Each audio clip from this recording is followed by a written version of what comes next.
우리가 게임이라고 부르는 것들은 공통점이 있습니다. 우선 나름의 규칙이 있다는 것, 게임 안에서의 전략이 중요하다는 점, 최종적 결과, 그리고 결과는 전략적 상호작용에 의해 결정된다는 점을 들 수 있습니다. 그 게임의 특성을 여러 현상과 이론에 적용합니다.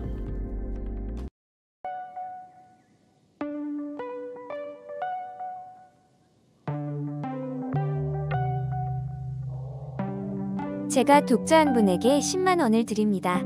그리고는 당신을 실험실로 데려가서 생판 모르는 낯선 사람 옆에 앉히고 다음과 같은 조건을 내건다. 지금 드린 돈을 저분과 나눠 가지십시오. 얼마를 줄 것인지는 순전히 당신이 결정하면 됩니다. 단 상대가 당신이 내건 조건을 받아들이면 거래가 성사되지만 상대가 거부하면 10만 원을 다시 제게 돌려주셔야 합니다. 만약 당신이 이런 상황에 놓이게 된다면 생판 모르는 사람에게 얼마를 주겠는가?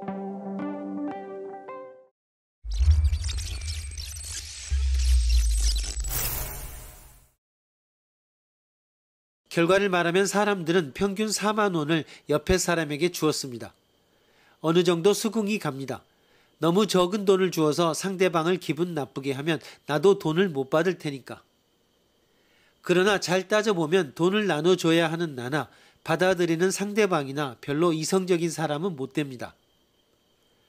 그 사람은 1,000원 아님 100원을 받는다 해도 이득이니만큼 거절할 이유가 없습니다.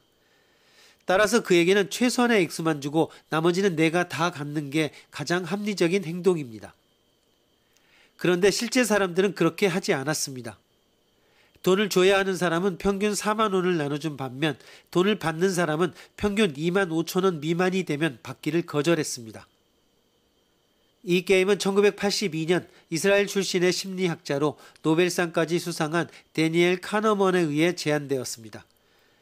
연구진은 돈의 액수를 변화시켜가면서 다양하게 실험을 해보았으나 10,000원이 걸렸던 100만 원이 걸렸던 나눠주는 돈의 비율은 거의 같았습니다. 캐나다의 심리학자인 조지프 하인리히는 이 게임을 세계 곳곳에 퍼져 있는 15개 문화권의 주민들을 대상으로 시행했습니다. 문화권에 따라 비율은 달랐습니다. 인도네시아의 한 부족은 반으로 뚝 잘라 50%를 나누어 지었지만 가장 야박한 문화권에서도 25%를 나누어 주었습니다. 이러한 결과는 인간은 단순히 물질적인 이득만을 생각하는 것이 아니라 공정성과 상호 이득을 염두에 두고 행동을 결정한다는 것을 뜻합니다. 내가 상대에게 부당하게 당하면 화가 난다는 것을 익히 알고 있기에 상대에게도 가능한 한 부당하지 않게 대하려 하는 것입니다. 이러한 비율 자체가 인간의 심리에 내장되어 있는 듯합니다.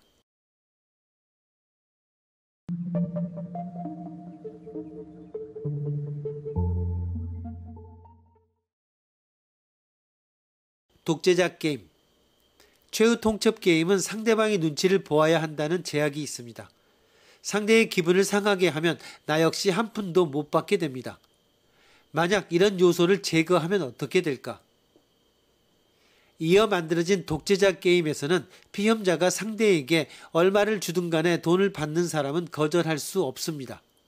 즉 피험자는 10만 원 중 단돈 1만 원을 주고 나머지를 자기 혼자 독차지한다 하더라도 전혀 손해를 볼 위험이 없는 상황입니다. 여러분은 어떻게 하시겠습니까?